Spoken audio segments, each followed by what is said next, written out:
बाळासाहेब ठाकरे जिवंत असते तर उद्धव ठाकरे यांना त्यांनी लाच घालून घराबाहेर हाकलून दिले असते, अशा कडक शब्दात राज्याचे मंत्री राधाकृष्ण विखे पाटील यांनी उद्धव ठाकरे यांच्यावर टीका केली।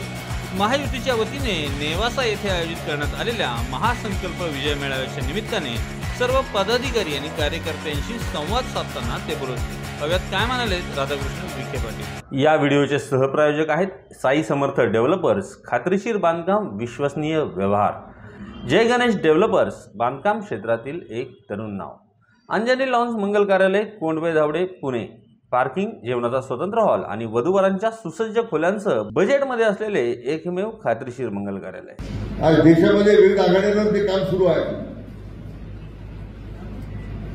वेगळ्या योजनांची अंमलबजावणी सुरू आहे। मग ताईंनी प्रभू रामचंद्रांचा उल्लेख केला की भूमी प्रभू रामचंद्रांच्या पदस्पर्शाला पुढे झालेली भूमी आहे आणि 500 वर्षाच्या प्रतीक्षेनंतर आज राम मंदिराची स्थापना ज्या अयोध्यामध्ये होते त्याचा आम्हाला सगळ्यांना अभिमान आहे। अनेक लोकांनी पाहिलं की राम मंदिराच्या उद्घाटनाला काँग्रेस पक्षाने द्यायचं नाकारलं 500 वर्ष। रामाच्या आशीर्वादाबद्दल त्यांनी प्रश्न उपस्थित केले आणि त्यांच्या मांडीला केसरकर साहेब म्हटल्याप्रमाणे त्यांचे गळाकडे उद्धव ठाकरे, हिंदुत्वाचा पुरस्कार करणारे आदरणीय बाळासाहेब ठाकरे जर हयात असते तर मला वाटतं उद्धवला सुद्धा लाच घालून घराबाहेर काढला असा समाज होता।